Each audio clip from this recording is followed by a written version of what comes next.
And pledge allegiance to the flag.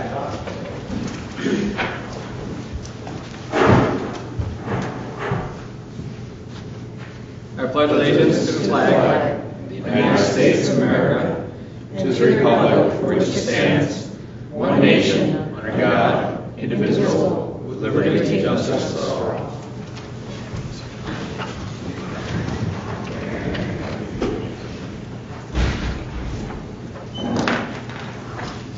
Andrew Benson. Here. Katrina Binkowitz. Here. Doug Day. Here. Joseph Wetmore. Here. Edward Levine. Here. Thank you all for coming. We'll start off our packet. We have various reports.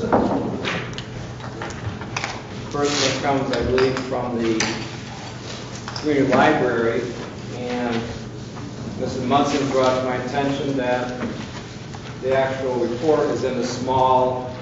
Well, there's two reports. Is there really? There's okay. the regular monthly report, and then that's their annual report. That is not included in this, but it's included on the back table. Okay. So for clarity, we have two different reports. The annual report and then the usual one that's in our packet. We'll read it at your leisure. Next comes the report of the Lansing Youth Services by Janet Johnson. That's all in your packet. And that brings us to our county legislator, Mike Stigler.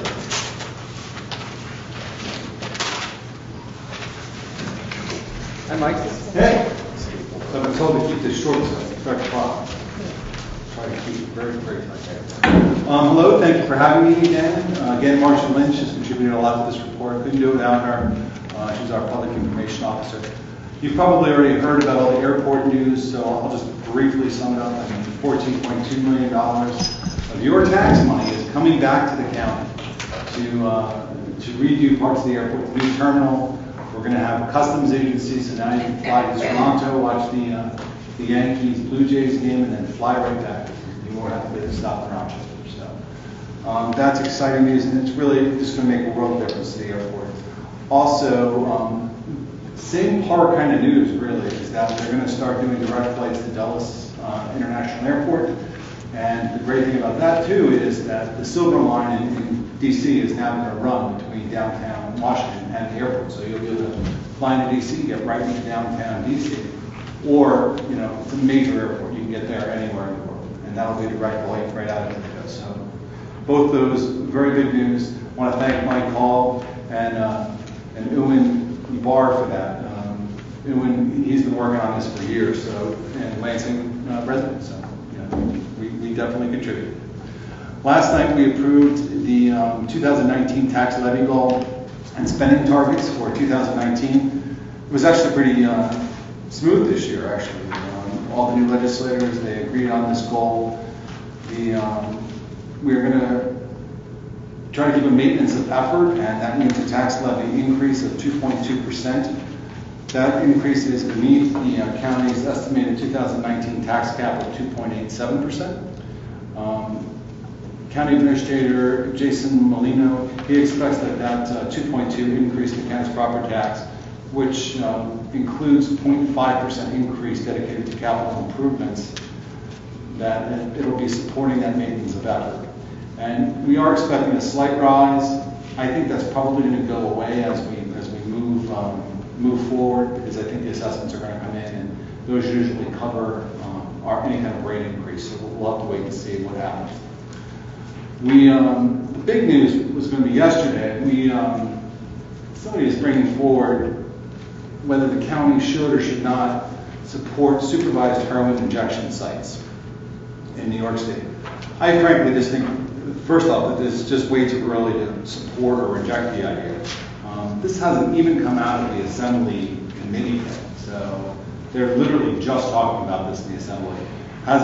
They haven't come out with a bill yet. The bill is there, but they're working on it. Then it would have to go to the Senate. It would have to pass its own bill. It has to mirror the Assembly bill, and then it has to go all the way to the governor. So there's a lot of things that have to happen before we sign on the bills. And I just can't really kind of figure out why the county wants to hop on this before they even know what's in the bill. This, for me anyway, this is just a bridge too far for me. I'm on board with diverting people away from the jail for treatment when they're picked up by police. That's this lead that you've been hearing a little bit about. We'd like to get someplace with that. We have already added Narcan to every county building so that, you know, if someone does overdose and you're there, you can revive them. I think EpiPen should be in every building too, so it's something we can work on. Frankly, there should be more places for rehab. We don't even have a detox facility yet. People keep bringing up the injection site in Canada called Insight. Well, they also have something there called Onsite, which is in the second floor, and that's the detox center. So it would seem to me that you would rather have a detox center set up first before you go ahead with that. And I can't foresee the state endorsing people pumping unknown substances into their body that they picked up from some person on the street.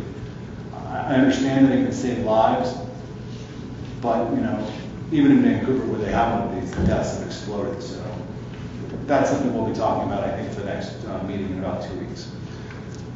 That's really about it. I mean, I have more comments on all of that stuff, but like I said, you want me to keep it short, and I have. So thank you for having me. If you have any questions, please fire away.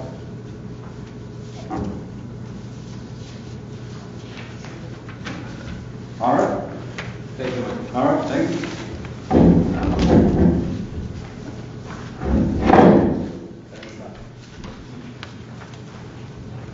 Item number 7. To entertain a motion to open the public hearing on proposed formation of Now and Lansing Sewer District Number 1. I'll move it. I'll second it. Any discussion? Well, all in favor? Aye. Opposed? Tim, do you want to give your presentation now? Sure. And one thing I will comment on is that our friends in the adjoining village of Cuba Heights will discuss this on Monday. And so out of respect for them, we won't have a decision tonight to approve this or not approve this. That'll be at our first meeting in June. But I'd like to close the public hearing afterwards, and then we can, if this is approved, we'll do the seeker and everything else at our first meeting, the first Wednesday of June. So, having said that, Tim, go ahead. Okay, my name is Tim Buell. I'm the project engineer for the plan report and sewer extensions. Could you speak into the microphone? Get the microphone. Okay.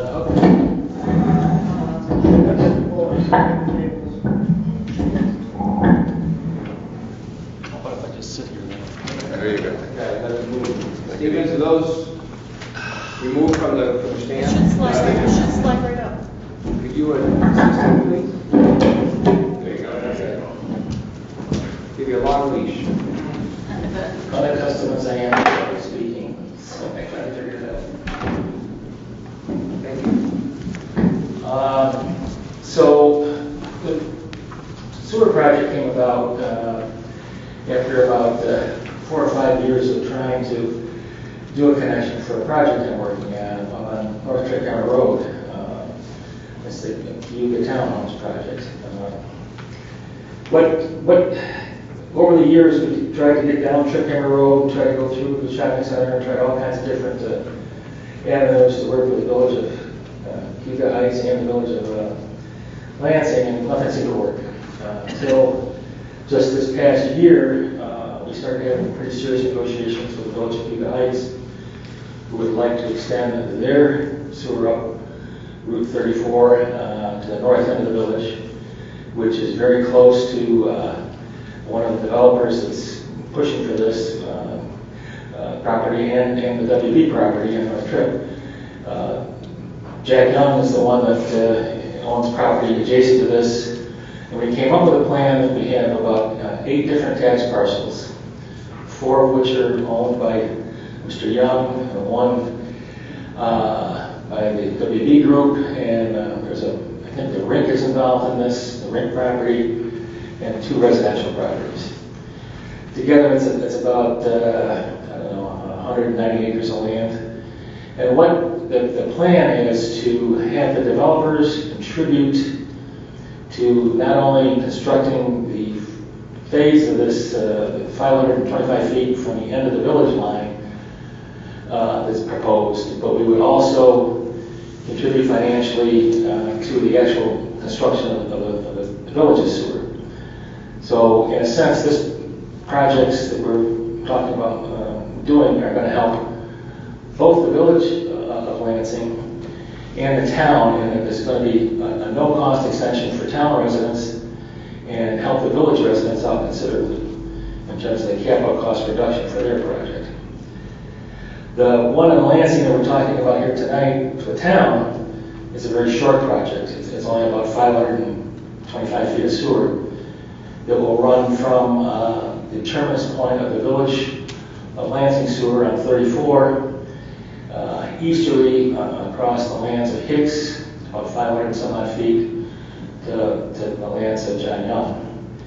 From there, depending on what happens with the WD project, we may extend it to that property if we can get this thing done in a timely fashion, or we may not. But either way, the acreage and boundary of the district is pretty well fixed.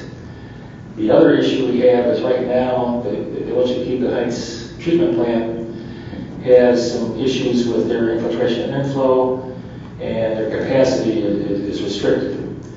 So we only have an allocation for these 8 parcels of approximately 33,000 gallons a day of discharge. And that will be distributed amongst the properties that are involved in the district for the people that are basically paying for the extensions. All in all, it seems like a perfect marriage because we have private money coming in to help out the public money, and we're trying to get something done here to sewer not only parts of the village that need it, but also these sections of the town which have been designated for higher density dwellings and development. And after years of struggling trying to do it the hard way, this seems like it's going to be relatively easy because everybody involved seems to want to see this happen. Mike, do you have anything else to add? I missed it here. That's pretty much it. Yeah, the cost of constructing the 525 feet from the end of the village is about $130,000 roughly, and that will include a sewage meter to meter all the sewage that's coming out of the projects as they develop. So, I've talked to Grant Cross at the village. He's looked through the map plan report and seems comfortable with it, and I guess everybody else is done so far. I think we're at a good pace. Yeah, maybe if I could just add a little bit more, but the Village of Cuba Heights, the Village of Lansing, and the Town of Lansing entered into an MOU for that 33,050 gallons per day. As Ed had indicated earlier, the Village of Cuba Heights will have some comments back on our map plan report for the next meeting in June. But I think Jack Young is here as well as Jesse Young, the developers who are looking at the other project. But the Cuba Orchard project that Tim was speaking to was 102 units of apartments that has been approved through the planning board. They were going to the New York State DEC about getting a septic system, a high density, package plant.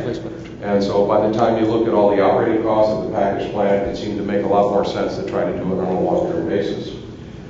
Bringing the rink into the project, and then also with the Young's project, they're looking at a significant development just next door to this particular place. So it makes a lot of sense right now in terms of timing. But he's looking at, I think, 56 single-family houses and another 53 in terms of apartments or condominiums. So that's the initial concept at this point. They're not as far along in terms of the development stage of it. But Tim's been working on this project for, what, 7, 8, 9 years now? 8 years at this point. So this is kind of the light at the end of the tunnel, I hope. So, do you have any questions? I can take questions if the board members have any, or any of the audience. Dave, Eric, do you have any more comments you want to share with us on this project? No, I think that's pretty concise. No. Okay. Tim, you said something about the public money versus the private money. What public money are we talking about? Actually, the Village of Lansing has to bond or use their own funds to build the sewer connection up to the north line. Okay. We're going to reduce the amount of expenditure they have to make by contributing to that project. Okay. Is it your project that was just doing the clearing behind Michael's? There's some tree clearing? Yes, yes. We had to do that because of the Indiana bats. They have the nesting timing is from the end of March to, I think, October 15th. And if you don't clear trees before or after those dates, you can't clear them without special permission, so. Clear them. We saw a presentation, what, 3 months ago, 2 months ago? A couple months ago in the village, yeah. Has the map changed at all since then? No, it has not. Has the plan changed at all? No, it has not. Costs are the same, location's the same, everything's the same. Anybody? No. Wonderful, thank you. Yeah, thank you for coming. Somebody do a better job of putting this back.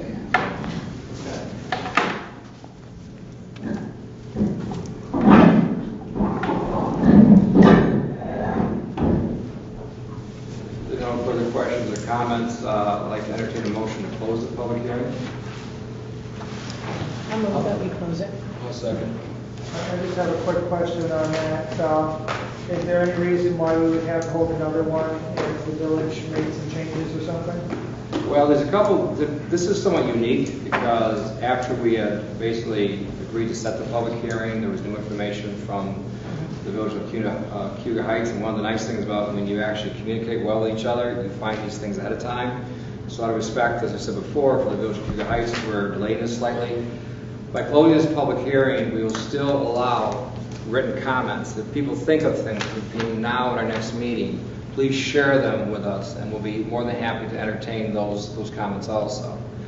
I don't know if that answers your question as far as this goes, but if not, repeat it, please. I'm just wondering if there's a potential for us to hold another public hearing if for some reason that I'm not predicting there's substantial changes as a result of the village.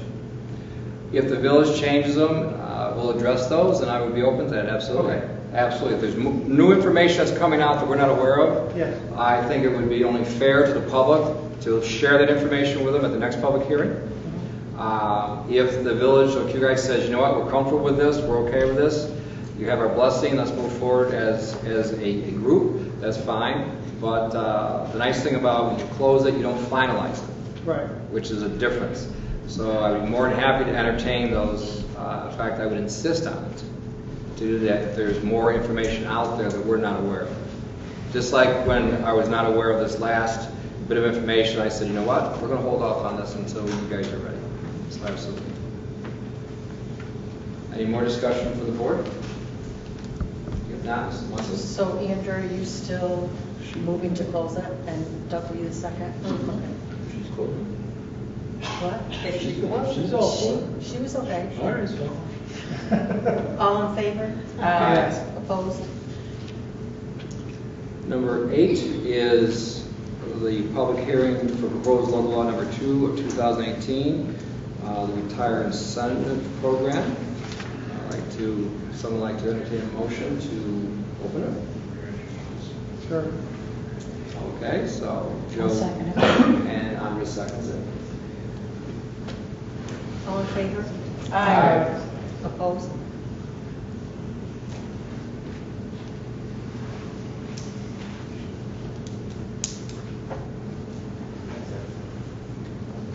So this incentive program, we have more than one individual that's eligible, and one person has shown interest. It's brought to my attention.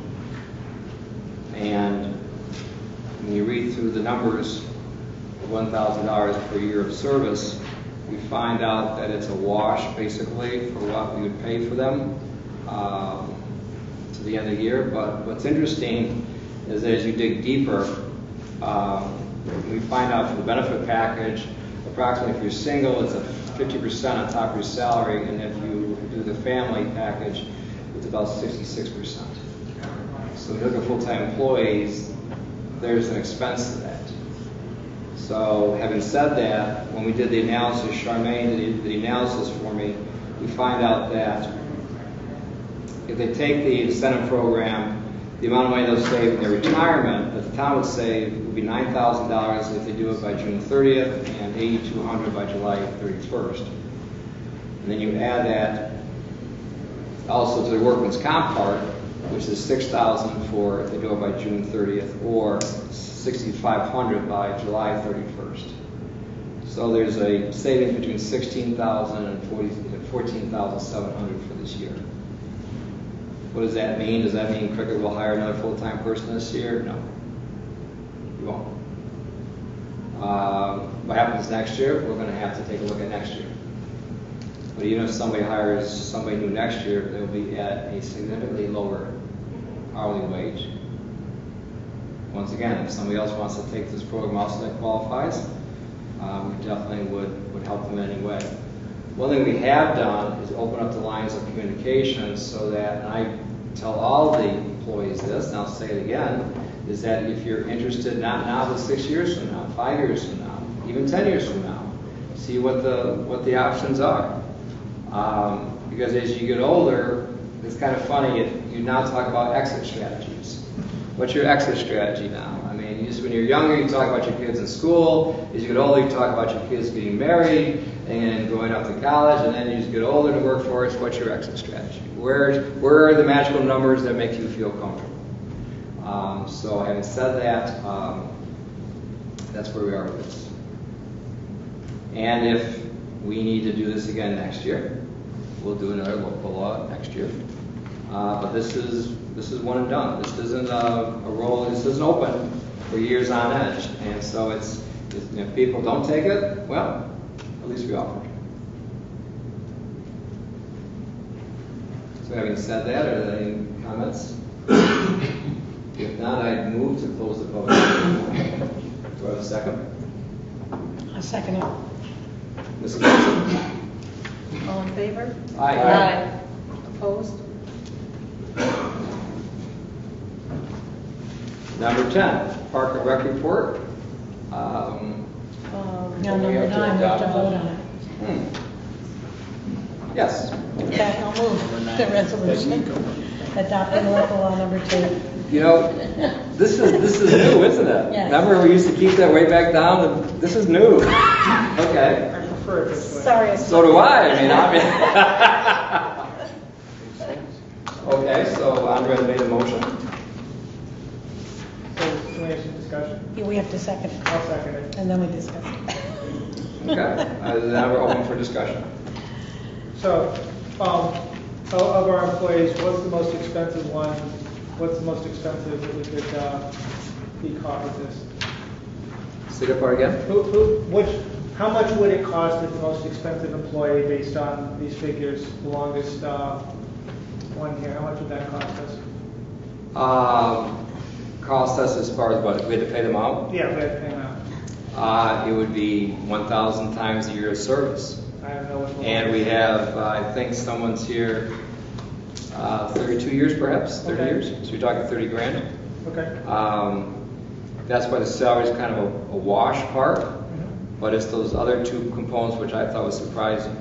If we had done this, last year when we did it, I think we did it in May, and then June 30th was the last, so it was an even split. Mhm. And when we did it before, one of the individuals had 28 years in, and he was at 108,000.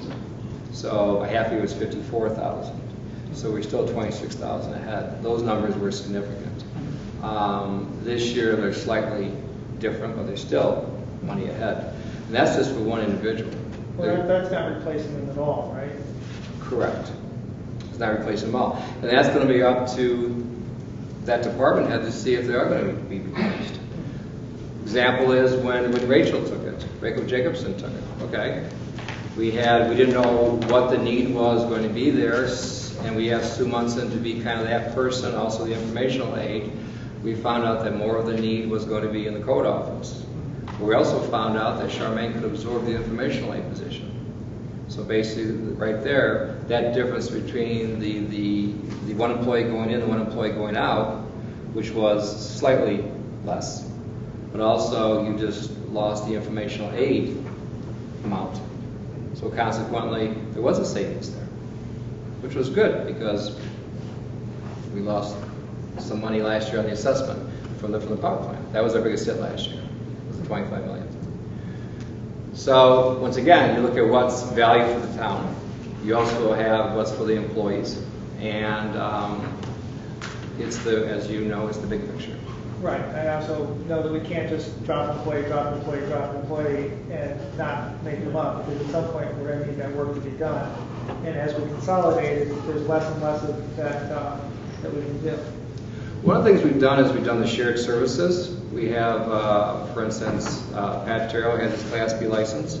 Corey is, I believe, going to sit for his Class B license. He was scheduled but was canceled to an administration crisis. And so now you have 2 more people that can plow snow, which normally wouldn't be in the highway department. So when you sit down and work with your highway superintendent and you say, okay, where can we save, where can't we save? And to quote correctly, he says, I can schedule paving, I can't schedule snowstorms. And so consequently, we came up with the idea of having, for instance, Corey is our custodian / rec department / highway person. Same thing with Patrick. He was plowing snow last year, which was nice because we burned through a lot of money last year, but the safety of our residents comes first. Hopefully we won't have that same situation for a few more years, but these things ebb and flow. That's why we also have a 6-month fund balance set aside in case of that situation. So having said that, it's not just cut. I've been personally in those situations, they call it hatchet people. You just cut, okay, that's fine. And in a private sector, the stock goes up, the expenses go down. But who has the vision to take the next step, which is, okay, how do you increase your sales? In this case, how do you increase your value? That's why we came up with a plan of shared services. So how many employees would qualify for this? My understanding, I don't have the figures in front of me, my understanding, I believe there'd be 3. Okay. Because there's at least 3 that's over 55. Whether they choose it or not is going to be up to them. And we'll see. Could we afford to lose all 3 of them right now? When you say afford, these are situations that... Not money-wise, but services-wise, because that's a possibility that we're putting in action. Those 3 people, we could find people to take that situation for the short term until those positions are filled, if it's decided if they are filled. I think the question also, they're in different departments. They are in different departments. So Okay. it's not multiples in the same department. Okay, that makes sense. And then, of course, when you hire a new person for the exact same position, you're hiring them at a much lower Usually, yes. salary. Somebody 28 years. And then the money of this comes out of the payroll line? It depends on where it would come out, it depends on where the person was. For instance, if the person was in the highway department, how much of that comes out of the water? How much of that comes out of the sewer? Does any of that come out of the water or sewer? Does somebody else take the place of that? Those are all, and when you look at the budget, those are all things to look at as far as which payroll line it comes out of. It would be coming out of payroll lines. It would be coming out of, someone would be paying for it that's not paying for it anymore. My understanding was that if it's the highway person, you still need the services for the water, you still need the services for the sewer. That wouldn't change, so that would probably be coming out of the DA fund. Or the DB fund, depending if it's from paving. If it's the rec department, it would come out of the A fund. Who else would qualify? Actually, there's more than 3. I think there's actually 2 highway people that would qualify. So would that come out of the DA fund? Yes. So that would come out of levy? Yes, that would. So those are things, I mean, these are all hypotheticals. But those are things that were well thought out in advance because you just don't want to cut yourself to the bone, cut off your nose to spite your face. So having said that, in the summertime, for instance, we have part-time staff that we can increase their hours. I think we'll have a resolution tonight that's we're going to load up with our part-time people for the summer. And the nice thing about that is your part-time people, they aren't heavy with benefits. So, plus we have a wonderful relationship with the highway and the rec department that, if somebody needs 2 or 3 more people to get the rec department jump-started because they basically lost a month, they can shuffle back and forth.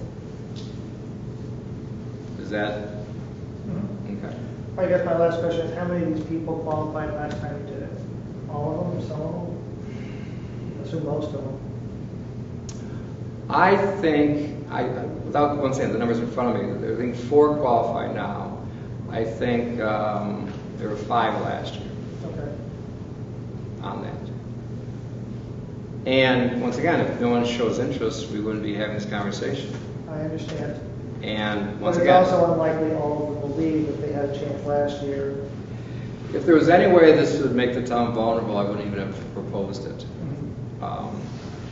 But as we move forward and as we've done the research, we find out that it doesn't have to be up to the governor to decide. Because the one thing about the governor's proposal when they do this is that you're also not allowed to hire anybody for a few years. So in this way, you can bring people in if necessary, but once again, that'll be up to the decision of each different department head.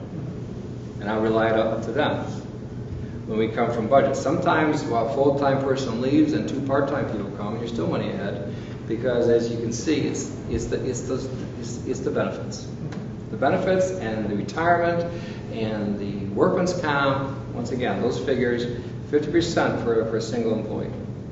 It's not like everyone says it's a third. Well, we've done the research, it's not a third. And that's why it was one of the incentives to try to have this early retirement program for that purpose. The other thing which is interesting is that since we passed the sick leave credit, that may be also more appealing for people because now they'll get to use all of their sick leave credit towards and let's face it, it's the health insurance that is the kicker between when you retire to 65. That's the elephant in the room. You somehow, that was another reason why I wanted to move that ahead, because you take care of the employees that have done all those years of work for us, and why not by taking some of the burden off them? So there are many different dynamics that come into play here. Any other questions? No further discussion? Mrs. Munson? Andrew Benson? Yes. Katrina Binkowitz? Yes. Doug Dake? Yes. Joseph Wetmore? Yes. Ed Levine? Yes. Now we move into number 10. Mr. Cole? Anything? Let me just say that with regards to what you guys were just discussing, the shared service, cross-training, whatever you want to call it, allows us to run lean. And because people are able to cross over and do things, and that's paid big dividends already for us. And I know it has for cricket too. So the idea that our departments communicate as well as they do now, and you guys being able to help facilitate that is huge. But your roster is thin. So to your point, you do play a little bit of a fine line. Should something befall someone and now you're missing some starters, it could be a little dicey. But right now it works well. So other than that, I'm not going to waste your time. Other than we are hitting our really busy season. And in here we put the summer program out 8 days ago, counting today, and we've already done just under 19,000 business. And that's taking into account that there's several of our larger programs we cannot run this year again because of the school being down in the pool area, and all 3 gyms this year, not just one gym being down. So we're having to get a little creative. I still think at the end of the day, when we add up our revenues at the end of the year, we're going to be in a good spot. And also some of the things that we aren't running that would create revenue, we're also not going to create, expenditures for either. So, I like where we are right now. There's a really good pace. It's busy. Boy, is it busy. So, that's what makes it fun. Other than that, you have my notes. The dugout thing is dynamite. We're getting a lot of good positive feedback on it. And that's going to be a really nice bonus for everybody that uses the complex, no matter what they use it for, when they finally get completed. And again, the highway guys are doing a super job getting the roofing set up and getting ready to roll with that. So Thank you. that's appreciated. We'll move on to purchase report, which is in your packet. He just said to me the construction season is underway. They're milling, It's in the packet. And he ran out to continue work, so. well, they have they're milling, I think it's Collins Road today. I'm not sure. Yes. So you see the trucks tonight because these things we have to run out this big machine to mill, and they're trying to get every dollar they can out of it during the day. So because these things are not inexpensive to rent, so thank goodness it's not raining today. Okay. Item 12, planning consultant Mike Long. Well, as you know, we've had a very busy month so far. I'll just give you the highlights. I think most of you noticed the announcement. The governor just announced a Department of Housing and Community Review Award to the Cornerstone project for the Milton Meadows project, $5,131,347 in terms of tax credits as well as infrastructure improvements. So that kind of kicks off the next phase of the project. So they're now getting ready to move forward with the project. So I know Lynn Day's been working. We've had meetings in terms of scheduling. And one of the big issues that now that they have a grant award, they now have to create a contract with the state. And so there's certain deliverables. So we're working with them on trying to coordinate all of the different things that have to be done within a certain time frame. As you know, they have a certain kind of like a process where they have a very limited amount of time to get things going. So I think I've sent all of you a request that they had about the use of a phased approach to implementing the town road section. As you may recall, the first several hundred feet of the access road is going to be built by them and then turned over to the town. In the past, the town has waited until the access road is completed before they issue a building permit. In this case, they need to get the building permit before the road is finished as part of this package that they have to submit. So they've offered to submit to the town a letter of credit or a bond to assure that the road will be built. It'll be all designed by specs. Passero's doing all that work. So that's a request that they would like to make to the town board for consideration. I think staff-wise, we're looking at the schedule of getting the events done. I know Lynn Day met with Bolton Point about getting the water line set up, how we could do that in a phased approach. As you may know, we have to make a small adjustment in the Woods Edge intersection there. We have to kind of offset the road alignment to go across the street. As you know, we got a $75,000 grant from Senator Helming to help pay for the materials, with the town providing the labor and equipment. And so T.G. Miller is helping us put together the plans and specifications for the alignment that would be done in-house. So that's getting started now. Thursday, they're going to be on site to do the septic test pits. This will be the third round of septic systems for the county health department.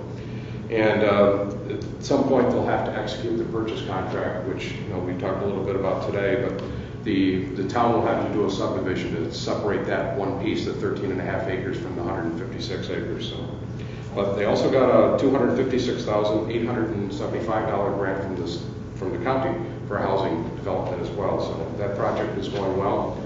You may have heard that NYSEG, because they're using electric heat pumps for the new 72 units, they don't have sufficient electricity in that area, so they have to upgrade their substations. So they did not want to start that until the announcement was made. Senator Helming asked them to start the design before we got the notification. They agreed to that. So now they've been put on notice that the project is moving forward. So it's going to take at least a year before they can upgrade their system to accommodate the heat pumps. So we're working that forward. You know all about the sewer project. LED lights. We had sent in a request to NYSEG about buying out the residual value of the street lights. When I got back the proposal, it was for 40 lights. We have 88 lights in our system. So I asked them to verify where the other 48 lights are. So I have not heard back from them as well. We did submit the Clean Energies Community through NYSERDA. We have been accepted. We were late in terms of getting the big grant, but we did get a $5,000 grant towards energy projects. So we now have to determine what to use that for. Possibly we could use that for the LED streetlight project, where we purchase the residual value of the existing lights from NYSEG. So that's something we can look at. TCAT. We had a meeting with Cornell University student project. They've been working on the rerouting of the Lansing lines. There's 3 different bus routes now. Basically, the students came up with some ideas. I went to one of their meetings and talked about doing a survey, do more specifics. They did meet with a lot of people, and TCAT is hoping to have a community meeting. I've offered to have it at Town Hall here. They will also have one at Cornell University to talk about changing the routes. They may try to do this as early as this fall, which was kind of exciting. And I think the more exciting part of this was that the students have come up with a prototypical design for a new bus shelter that they're going to fabricate themselves. TCAT is going to support it, and they've asked if they can do the first one at the Village Solar installation, which it's all going to be solar panel powered. It's going to have LED displays in terms of buses and timing and sequencing and everything. So we've offered to have a meeting on site to try to figure out the specific location for that. So, and we just, I just got an official request from TCAT about that project recently. So I did attend the Cornell University Law School, the Ag Plan. And I'll just say that the bus system, they're going to continue that project again next year. So they'll continue to work on it. The Ag School, they did a presentation out there. We had them do a matrix of the existing proposed RA and agricultural uses. They're going to continue that again next semester as well. So they've got some initial information. I did meet with the subcommittee, the Ag Committee, looking at that. I'll just skip around here. Comprehensive plan. You all have an official version of the last adopted plan from your last meeting on May 2nd. I have distributed to all of you a packet of some sort that has the black line documents as well as the map and the updated matrix plan. Hopefully tomorrow or soon after that, I'll get a copy over at the library, get it posted online so that the public can use that as well. But thanks to Guy for trying to separate, and we had so many different versions of this plan and so many corrections that had been taken over time to try to sort them out. And with Sue Munson's-Self, I think we got everything. So take a look. If we miss something, let us know. I attended with Ed the CFA grant application this week. This governor has announced that the new round of applications are due July 27th. There's money available. I believe that there's 2 projects I would submit for right now is to take a look at the Myers Park project to redesign that.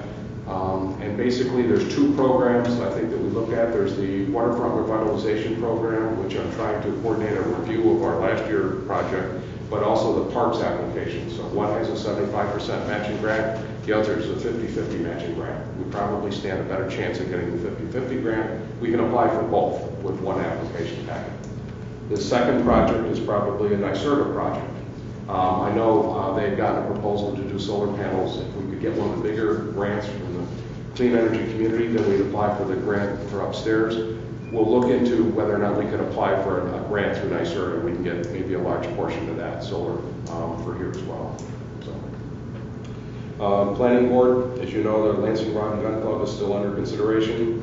We've just received a application for the Finger Lakes Marina. They're doing a site plan. They've been doing work off and on over the last several years, trying to get them to document that. As you know, Tiny Timbers, the other project for the RFP process, came in and did a sketch plan review to the planning board last meeting. So based on the pro forma, we didn't have any other meetings for this month. It also falls on the Memorial Day weekend, so there will not be another meeting in May, so we'll wait until June. Michael, can I ask you a question about the Tiny Timbers project? Are they going to be doing any heat pumps, and are they part of the electrical upgrade for capacity? We have given NYSEG a list of all of the different projects that were in the process. Again, they're going to probably take a look at that and see if they can include that capacity as well. We'll try to make sure that they do, but they may just kind of look at it and build it in phases. Again, it depends. They're looking at probably 18 units in the first phase, up to 30 units with the second phase. And then the planning board is reiterating the concept of connecting it to the upper part of the Cornerstone project. So again, I think taking all these projects, trying to put them together at the same time to make sure that they work. Again, working within the path system, I think it will work out quite well. So, I don't know if you have any other questions. I had another question. The bus project over at Village Solars, you're talking about a survey that did or did not happen? It did happen. It did happen. And as we're talking about a meeting, inviting the public, perhaps we could put it in a newsletter so really town-wide people know that this meeting is happening, because I think it'd be great to get as many people as possible to that. Yeah, they basically gave me a copy of the survey that they were asking. I sent it to all the town board members, the planning board members, the ZBA members, the ad committee member, and we sent it to everybody in the newsletter electronically. They got about 80 responses, which they thought was pretty good, and then they went out and actually rode the bus and talked directly with people as well. Oh, good, good. So, and again, I think they're going to try to have a more targeted group in terms of the people that responded to try to get more information. But I think TCAT understands that we need to increase the service capacity here. Village Solars, we're still trying to look at the most appropriate location for the bus shelter. Again, we had another Village Solar meeting. As you will probably hear, they're looking to do a subdivision plan overlay underneath the PDA that the town has already approved. So that'll go to the planning board members probably in June if we get the documents as promised. I thought they had, as part of their site plan approval before, a location where they had to have a bus shelter built. Yes, well, they will have one built. The problem has always been negotiating exactly where it should go. Initially, they had proposed to put it on the other side of Warren. I believe from what Larry Fabroni had indicated, the county lost a lawsuit about access for things, infrastructure things. And because they own to the center of the road, they couldn't put it there. So they're looking at other locations. So again, we gave them a preliminary concept sketch that they have for Village Solars to see if we can put it on the other side of the road or within their complex. And so that's what we're hoping to do, is to do a site visit this summer, and they can physically say, okay, this is the right spot. The developers have offered to put it at the community center. They think that would probably be the best location. That is within a private part of that development. As you know, it's surrounded by 3 public streets, and there's a crossroad. And so the crossroad is where the community center is. So we'll find out. But I think over the next several months, we'll try to get a better idea of it. But I'll tell you, this bus shelter idea, I threw it out there that Cornell should probably start mass producing them if they can build them for the cost they think they can. And all of a sudden have them, throughout the TCAT system, and then as well as other communities as well. Create another business out of it, put it in the business park, right? They had actually met with a group of investors that day trying to think of that, or I should say college professors reviewing that concept. So I have a question about the Wood Street reconfiguration. My understanding is the grant money was going to be used to do road work in the town land itself. Yes. And this reconfiguration is now, we're moving the grant money to do that, is what you're saying? I set it up so that it's flexible. So I can use a little bit of it to realign the wood's edge, if we need some more blacktop or gravel or culvert pipes and things of that nature. Majority of it will probably go as extending the road that Cornerstone will build. So the town and or its grant money is going to be used to reconfigure this road that's needed for the developers' purposes? They're providing everything on the north side of the road. We're just realigning on the south We're side. paying for everything on the south, whether it's out of our pockets or through grant money. Correct. So we're also going to sell them property as well. So I think it's a good beneficial relationship for both of us. One thing you find is that besides $25,000 an acre, is that by putting the infrastructure in, they put the infrastructure in, you basically, that's now the gateway over there. And now all of a sudden everything now is going up in value.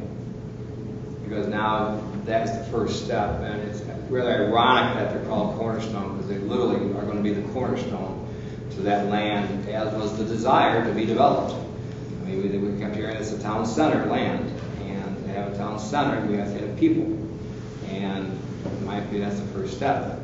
The other thing is that we try to be as creative as we can with this money, try to use our assets as best we can for the benefit, considering that the Woods Edge Road is a town road. We have flexibility there. We're talking about a small bend. We're not talking about rearranging the whole road, because we understand that there's parking over there, and people park on the other side already. If you ever watch any of the ball games, you see it's pretty well packed. So what we lose on one side, we perhaps will gain on the other side. But once again, the big picture, is that there's a lot of benefits to that property going in over there that will, I believe, yield for the town of Lansing residents in the future. How many acres are they ending up buying? First base is 13 and a half acres. So 13 and a half times 25,000. I just wanted to clarify who's paying for what, because I get questions from people about that. Oh, absolutely. And as with any grant, there's always has to be in kind. Just like for the Myers Park, if that goes through, there'll be in kind.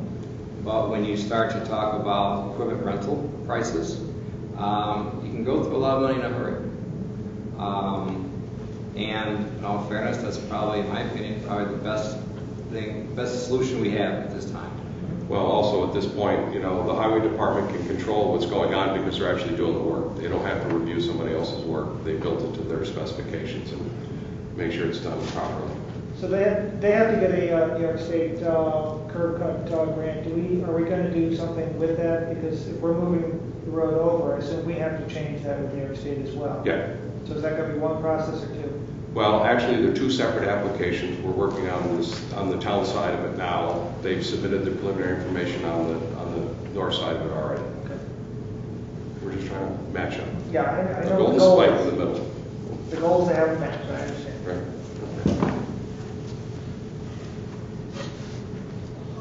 Thank you. So that moves us to item number 13, engineer's report for Dave Herrick. Do you have any comments or questions or? I'm here to answer your questions and listen to your comments. If there's anything in my report that folks would like to discuss further. Well, we can probably discuss our consolidated water districts later. We can discuss them now. It depends on whatever people's questions are. I mean, come on up and. Sure, I'll make it short. Consolidated discussion? Consolidated discussion, thanks. Yeah, so quite a bit happening with the proposed water district extensions, and maybe I would start with one that's in the throes of design and upcoming construction, and that's Drake Road, CWD number 4. We do have the preliminary design complete at this point. We've identified the route for the pipe, and we've met with Cricket to take a look at the issues involved with taking the route, which will be on the south side for that portion that runs east-west, and it will be on the west side for that portion that runs north-south. So the next step will be to obtain from the folks who adjoin the south and west side permanent easements for routing the pipe underneath the road shoulder.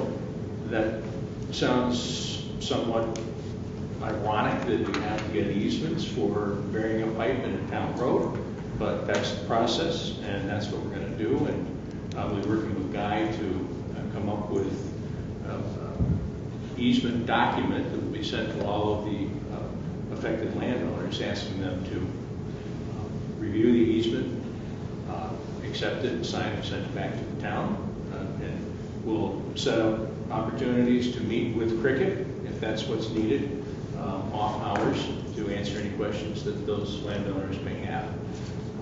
And so I'm hoping that within a month's time, we could have the easements from nearly all of the landowners so that materials could be bid and delivered, and then ultimately start construction before the end of the summer. What if the landowner doesn't agree to the easement? Then Guy has more work to do.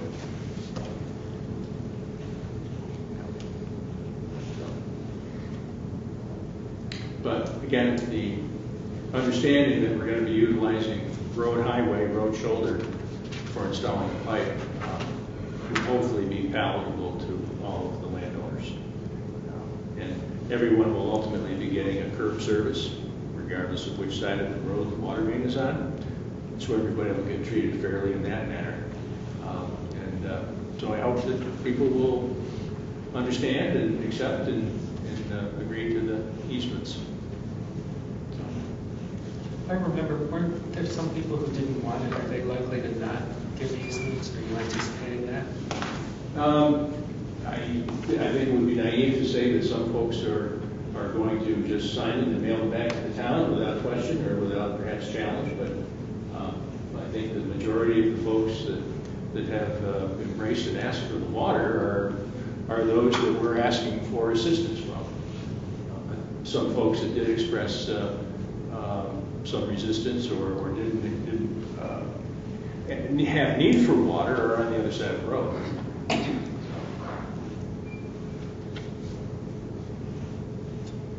So there'll be a mailing process here. We'll notify the landowners through Ed's office of what the next steps are and send along a draft of the easement document, and we'll have a set of plans here in the town hall if anybody from the neighborhood would like to come up and take a look at the route. Any questions on District 4? We got the financing today. Pardon me? We got the financing today. Oh, okay. The board allowed me to. The financing is 2.87%. We had three choices. One was 3.16 and one was 3.59. So the net was 2.87 for the ban. And we'll talk about barns in a little while. Also about Drake Road. We have another resolution on Drake Road for an existing part of that, but that's on the resolution down the road. Not everybody's going to be in favor of this. It's rare, but I'll use this as a segue. Consolidated Washington number 5 was unanimous. It was 100%. Yes. So 100% of the residents wanted this. Yep, and so the map plan report for that small extension is in front of you and up for consideration for public hearing, I guess, in June. Now that goes from Armstrong down towards the Upshur Mark, that little small strip. That's correct. Yeah. And that'll be located at this point on the south side of Peruville Road from Armstrong. And the per EDU calculation, or the annual calculation, is based on 10,000 gallons per quarter, correct? Yeah, I historically have used 10,000 gallons per quarter. It certainly can be less for many people, but it's also more for many others.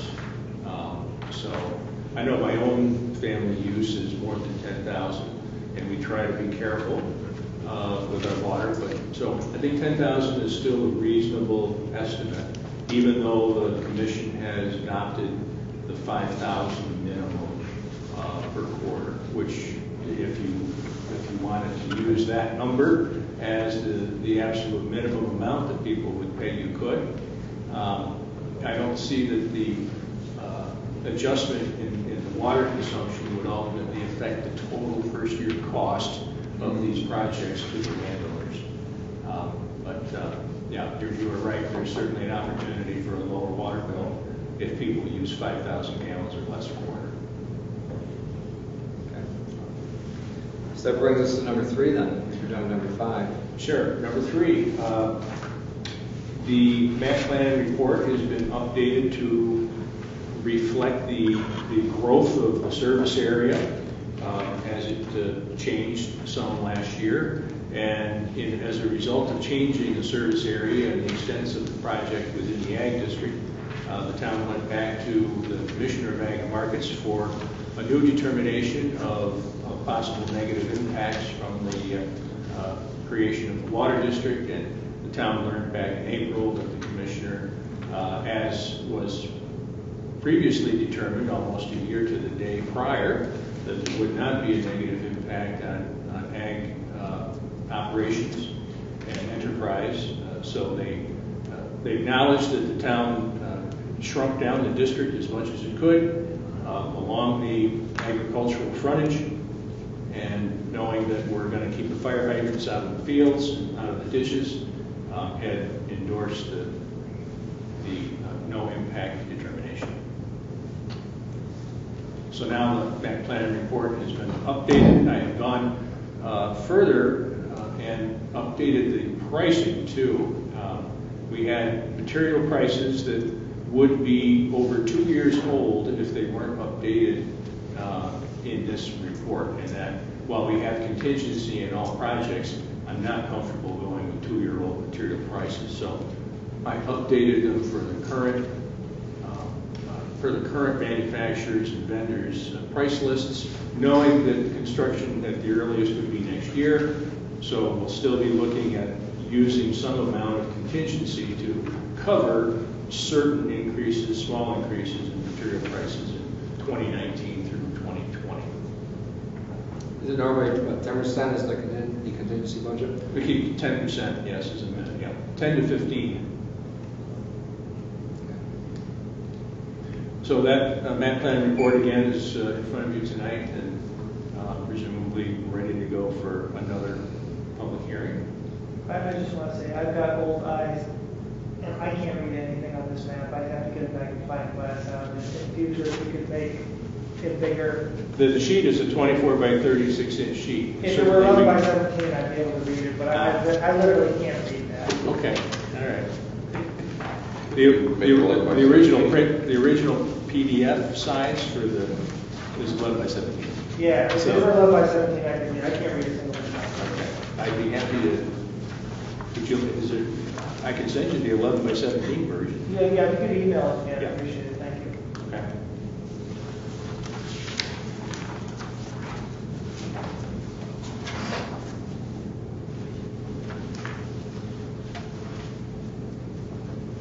Any other comments from you, or any other questions or comments from the board? As always, thank you. Okay, thank you. Number 14 is Connie Wilcox Ag Committee Report, which is not available. I think they've done a lot of work so far. They're probably out still working in the field. So Yeah, I don't think we're going to get reports until September. you're optimistic, but you're probably right, at least that, not later, but it's anyways. Number 15, privilege of the floor. We're limited to 20 minutes with a maximum of 3 minutes per speaker. Do we have anyone that wants to use the privilege of the floor to speak to the town board?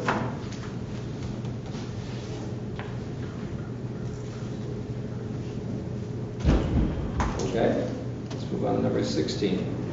Resolution authorizing transfer of funds from General A and Highway DA fund balance. I'd like to enter a motion to... I'll make a motion. Is there a second? I'll second it. Okay, first and a second. Any discussion? What's it for? This is our fund balance policy we have. We're moving money. And we've done it in the past with our fund balances. And we found out that if we don't keep these reserve funds open with some activity, we pay a certain amount, I believe it's $5 a month. Fair enough. That's all I need. I'm going to run with this. Any other That means discussion? Okay. Any other questions or comments? So moved. So this is a yearly thing we're going to have to do? This is the reserve policy that we have in place. And part of that was to move, small example, $15,000 each year into the trailways reserve. And this is where we took $6,000 of it this last time around to move towards the handicap accessible line dust. With that balance going to this. We found out that with the, for instance, the building fund, I believe it was, or excuse me, I'll use another example. With the highway equipment, we did that special resolution for the truck. We've already used money this year. I don't think we should put more money in the reserve since we already used it. In the past, what we've done is because we're so frugal with our money, we put stuff in reserve and still make allocations. This year, I'd like to tap the brakes a little bit and let's see where the dust settles with this. But we still have to do something. Right. And that's something, it could be easily $5. It couldn't have to be 100. I mean, but that was just a number that I sent out to everybody. They seemed to be comfortable with it for the ones that were not moving money in. Technology was another one that's working on the phone system now. And that might exceed what this allocation would have been this year. So let's see where this goes first, because we're already using those, we're already implementing them. Any other questions or comments? Andrew Benson, Yes. Katrina Binkowitz. Yes. Doug Dave. Yes. Joseph Wetmore. Yes. Edward Levine. Yes. Number 17, to Entertain a motion for the resolution approving hiring of seasonal Lansing Highway Department employees for 2018. So moved. I'll second. Any discussion? If not, Mrs. Munson? Andrew Benson? Yes. Katrina Binkowitz? Yes. Doug Day? Yes. Joseph Wetmore? Yes. Edward Levine? Yes.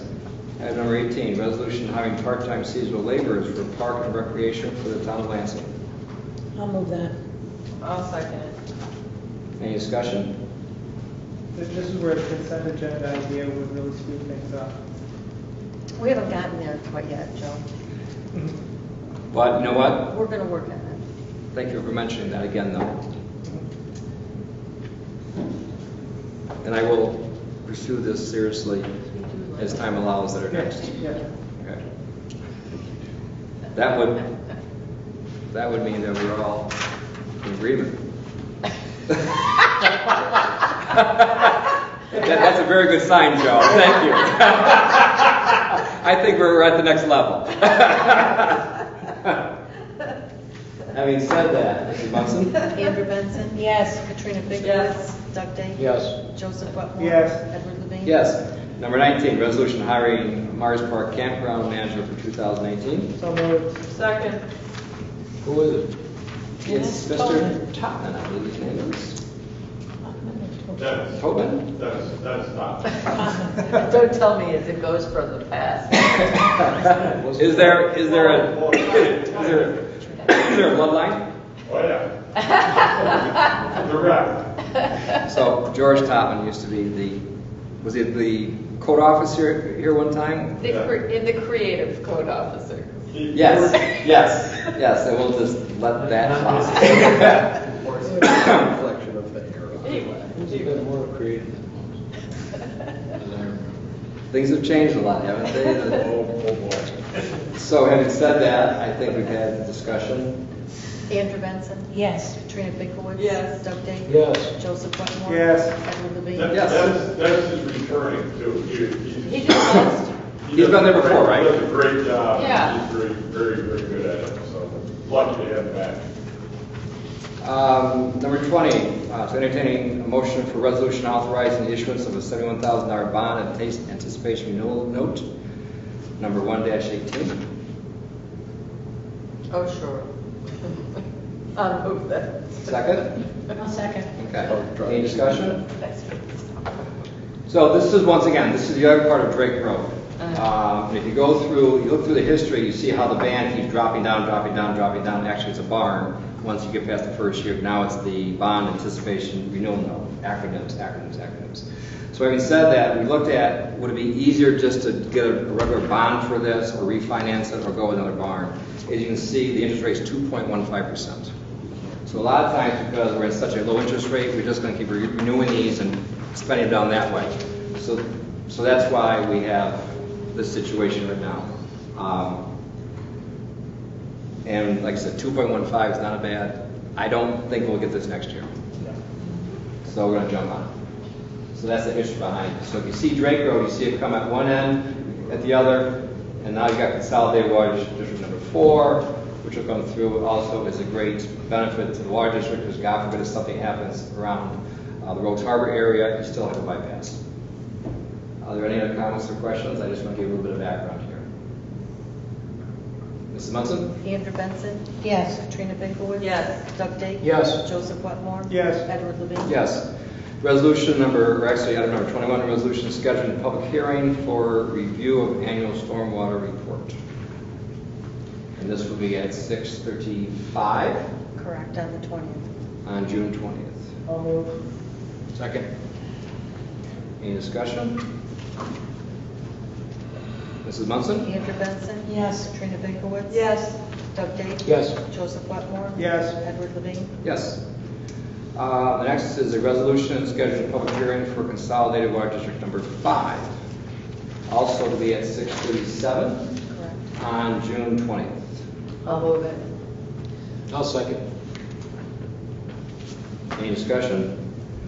For the record, we've had already two informational sessions about this, just excluding the small piece that was the Common Road extension that went up to the gully. But once again, for the spirit of fairness, we'll have another public hearing. If people have a comment, we'll be more than happy to hear it. Any further discussion? Comment? Guy? No, that's actually, this is District 5, the next one's 3, so you're a comment ahead, but no big deal. Right. Maybe just, let me Good, you don't have to say it again. No, that's not. You're right. Number 5, so Mrs. Munson? Andrew Benson, Yes. Katrina Bickowitz. Yes. Doug Day. Yes. Joseph Wetmore. Yes. Edward Levine. Yes. So now, item number 23, resolution to schedule a public hearing for consolidated water district number 3. That would be what, 6:40? No, 6:39. 6:39. 6:20. And what I said applies to this. My apologies, not to consolidated district number 5. I'll move that. The public hearing for district number 3. Yep. And Do you need somebody to move it? Yeah, yes. Okay. Do I have a second? I'll second. Okay. Any further discussion? Mrs. Andrew Munson? Benson, Yes. Katrina Bickowitz. Yes. Doug Day. Yes. Joseph Wetmore. Yes. Edward Levine. Yes. Item number 24, approve audit and budget modifications.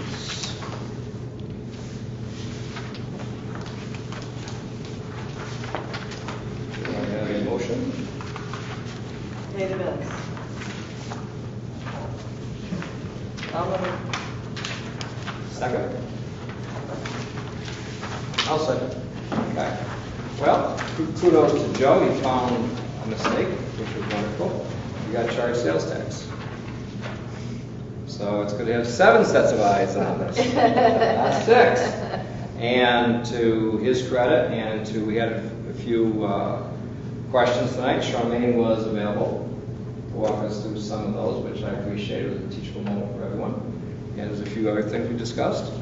And we'll make that adjustment. And should we make that, it's about $6.39 less? It's the highway fund DATB is, as I marked on all yours, 71,364. Okay. I wrote it on that place. Thank you. So with said adjustments, are there any other comments? Yeah, I had a question about, we bid out the new glass partitions in the clerk's office. And I saw the reason for one of them that was a lower bid was turned down because it required a deposit in advance. And I was wondering why that was considered a reason to accept a higher bid. I was told we don't do that. We don't pay out money in advance until the job is completed. We just did it on a contract for consulting. It's one of That's the. what I was told. Okay. Cricket was the one that was looking over the paperwork with me because I've never done that before, and that's what he said. Okay. That was in the budget also, wasn't it? We had about $20,000 or $30,000 in the budget, and we actually changed the plans of what we were doing in it. I don't know what the bill was, 7,000, 6,000, something like that. 6,000. Okay. So is there a policy that we don't do deposits? I mean, who sets that? I guess the board would set that policy. I think it's one of those things that if there is a gap, which sometimes there are, then that's something that we probably need to investigate and write a policy for, or if there is a policy, we need to make an addendum to it. Yeah, because I think in this case, we would have been better off to pay the deposit and save, I think, $400 or $500.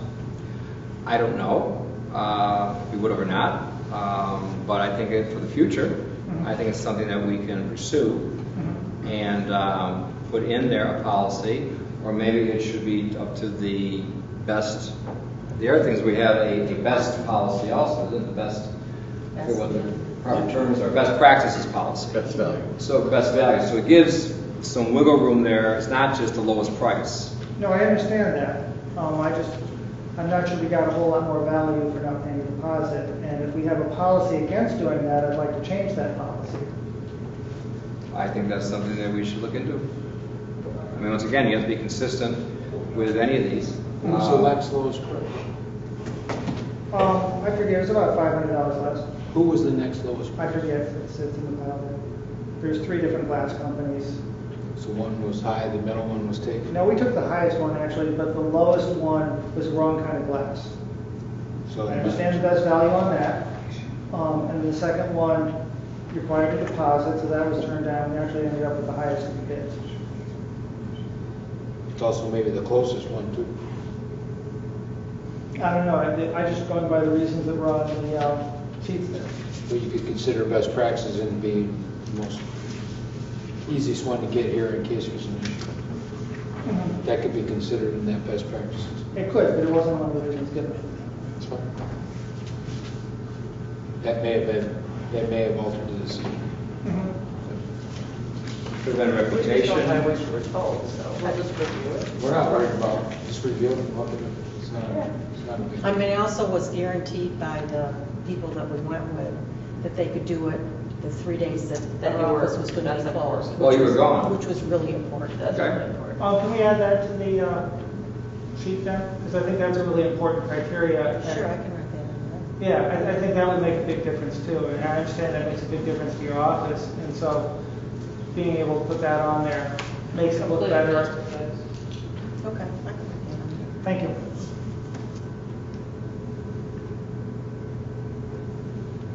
Looks Okay. nice. This was something that was in the works for quite a while. I mean, we'd actually discussed this last year Right. at one point. It's discussed moving into the hallway, which probably would have been very hard, considering how that worked out with them not being in the office. It's probably the best way to handle it. Yeah. Okay. Any other comments? So we have a motion and a second. I have Doug has made the motion, but I didn't hear who made the second. I'll second it. But Katrina- I guess I have this in twice. Katrina made it, Doug seconded. I'm fine with that too. Okay, I guess I have extra one here. Andrew Benson? Yes. Katrina Binkowitz? Yes. Doug Dake? Yes. Joseph Wetmore? Yes. Edward Levine? Yes. So we move on to town board reports. Joe? I sent everybody a copy of the road usage reports for like the last 10 or 15 years, giving us an idea of how much of each of our roads are being used. That was interesting. Yeah, what I found most interesting was they go up and down dramatically. Yeah. Depending upon which other major road is closed for repair. Yeah. Some of those little side roads all of a sudden have a lot of usage. Mhm. So I think that would be really useful when we're looking at our zoning changes to really have an understanding of how much the roads are being used in different areas. We just look at it as an average, knowing that those blips have meaning otherwise. That's from the Tompkins County Transportation Council meeting. Next month, they're going to be talking about accident reports throughout the county. Oh, And that's so they're good. giving us all, it's not just automobile accidents, they're hoping to give us bicycle accidents as well. That'd be helpful. Yeah, and I will pass that on to the board as well. Thank you. Anything else? That's it for now. It would be useful information when you look at this traffic study, obviously, because I'm sure Myers Road will spike here the next year. You Well, bet. I had just had an epiphany. And I'm sure so will Ludlow Road, but I mean, obviously, that's great data to look at, especially during those seasons. So maybe you take that part out of it and then do the average, or look at the trend, maybe without that spike, if there's something there. Because any road, like today, when I think county was working on the road out here, state, excuse me, and it was challenging. So you can imagine what it's like there. So I think when you talk about land use, zoning changes, high traffic, where the trends are, I think that's going to be valuable information to try to project where that's going to go. Also, maybe project where your business districts are going to go. But those are things that we'll talk about later. That's why the 20-year look is nice, because you can drop out some of those spikes and say, here's what's really going on. Mhm. Sure. Okay. Anything else, Joe? No? Andrea? Both of the reports we've already had, and just going to say that the annual meeting was quite good, and the vote was very overwhelmingly yes. And to pass the budget for the library. And the Lansing Youth Services has quite a few things being offered through the Parks and Rec for the summer. And they usually get all of them very well attended, and most of them are free. So that's a very nice service for the kids in the town. Okay. Doug? Unfortunately, I can't be at the daytime meetings of the Water Sewer Advisory Board. It's hard for me to make those with my work schedule at this point. So I don't have much to say with that. What time are those meetings? 1 o'clock. The first two That's hard. Wednesday. Yeah, it's the first. So it is hard for me to make those. Did you want to pass the liaison to somebody else?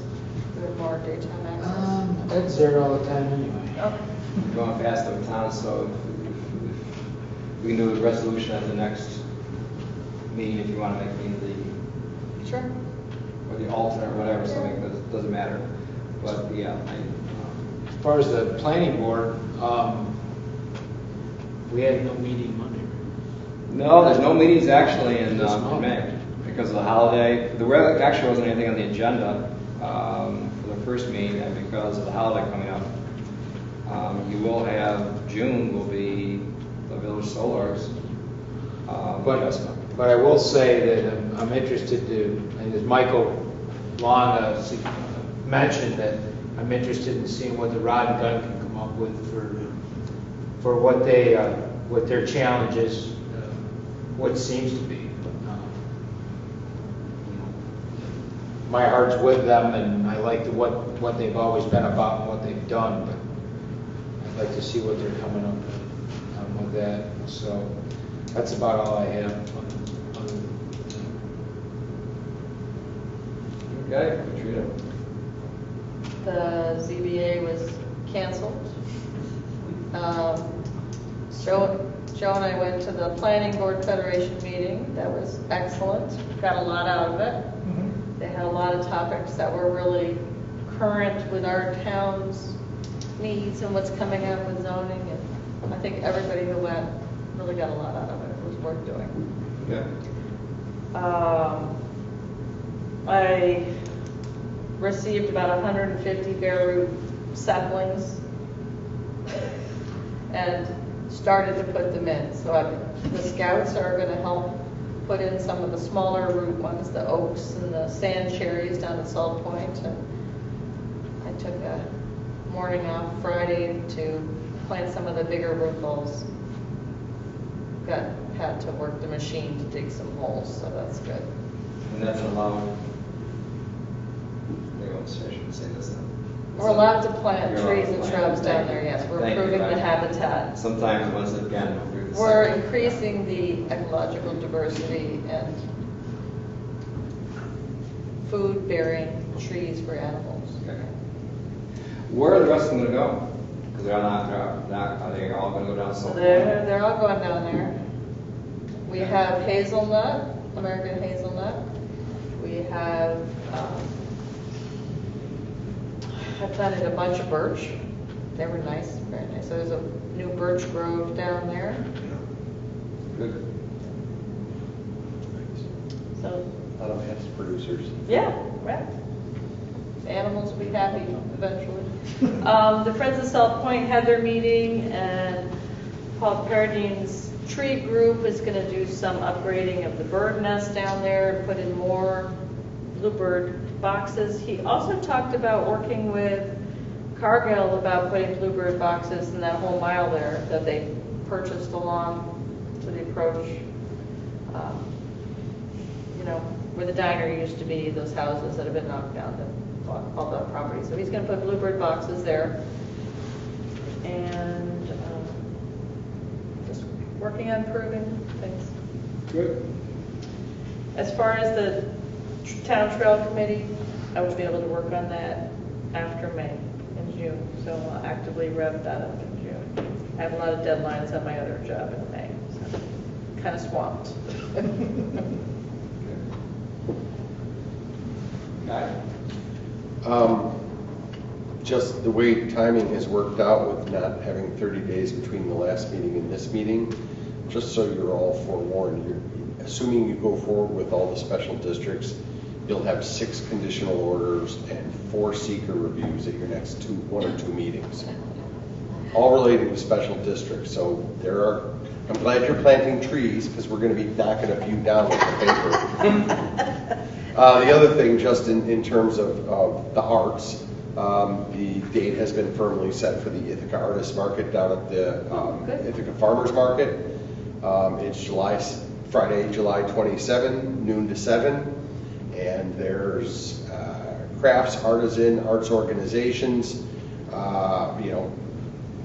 see it live, buy it local, that type of thing. There's a lot of actual artists that make a living, photographers. We know some of them. We've seen their work here that are there. There's also beer and wine and a lot of I find the food very eclectic. There's Cambodian food and different types of bakeries and just, it's not, burgers and fries. So it's a really interesting It's a great event. Yeah, and I've been a sponsor of the event for years, so I'm there like pretty much open to close a lot. But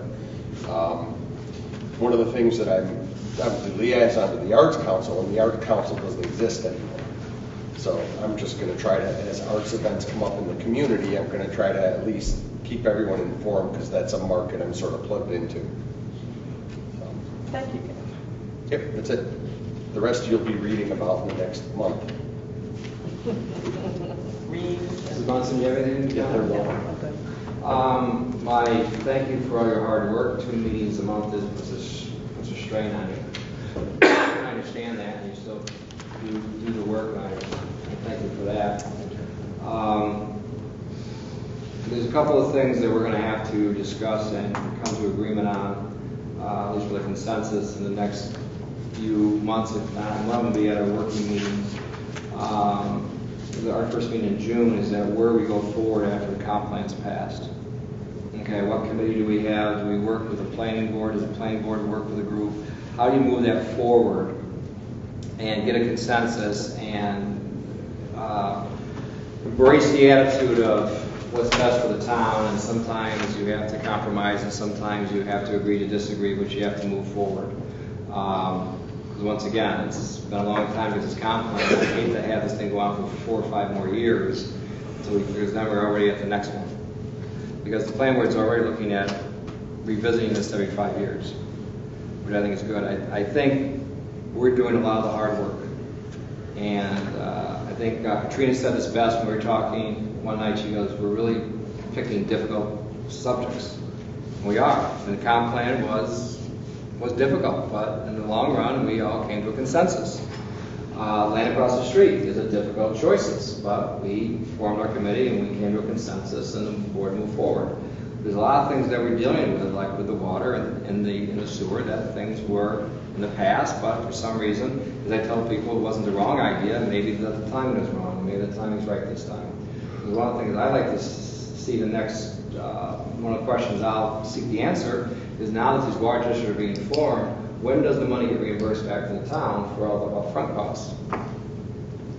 And this first district, in many ways, will show us what the template is for the next 2, 3, or whatever down the future. If we get into a pattern of success, they see that, okay, this is based on this, the money is up front. We do the map plan report, we front the money, we first of all do the canvassing, we're in good shape, the money gets rolled back. Just imagine all those sewer projects that were tried in the past, and it was never reimbursed. I mean... That's a huge chunk of change. I would dare guess 7 figures. Oh, it is. And I'm very careful when I do the canvassing.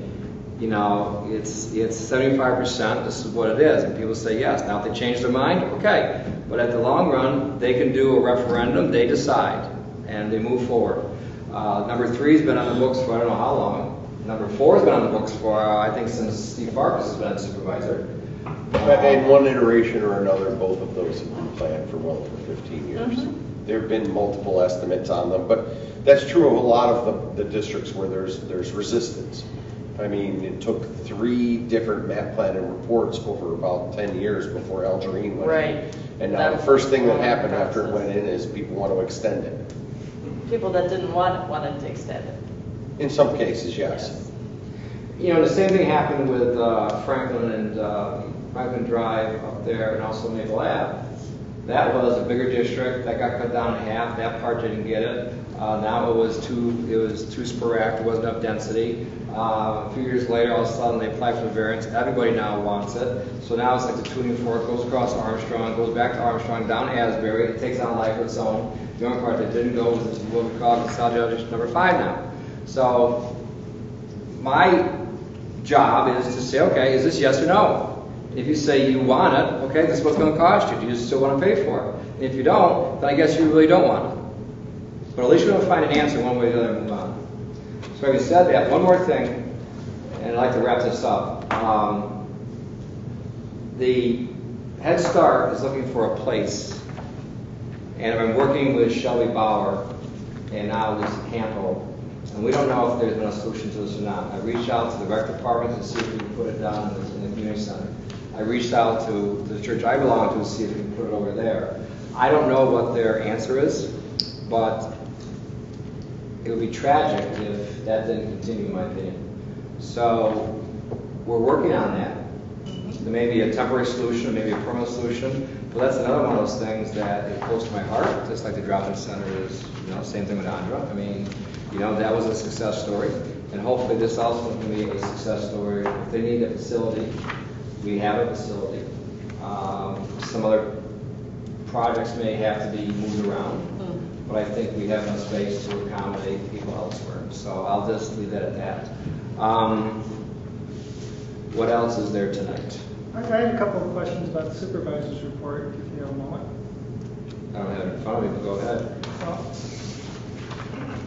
I will put some up in front of you. Okay. I'm looking at the line here under park admissions fees, and we haven't collected any yet. But as the months go by, it keeps getting a larger negative number, and I'm wondering why. This is the projected revenues. No, this is what we. No, this is revenues. Yeah, it's a negative number, and last month it was negative 1292, and now it's 1792 negative. And I'm not understanding why park admission fees keeps going more negative month after month. That's a question that I think we should ask the Park and Rec people also. I asked, he didn't know. I asked Steve earlier, and he did not know. I'll ask Patrick tomorrow. Okay. And the other question I had is, under the land and water districts, one of them has a petty cash fund, and I was wondering what that's for and where is it? It's probably my money. Okay. To say $75. Yeah. I personally wouldn't necessarily call it petty cash. It's sort of a beginning, it's for change when people Okay. begin paying cash. Okay. It's always $75. It is, I noticed that. I was just checking. Please, Mike. If they'll help you, I'd like them back eventually so that I have complete reports, but why don't you hang on to them and get the question back to me? Okay. Any other questions tonight? Nope. Someone like to move to adjourn? That's not Katrina. So moved. I know. Second. That's why I waved. Andra seconds it. We don't need a We don't first have to second. move it. Just we say we're done. Good night, everyone. Oh, 7.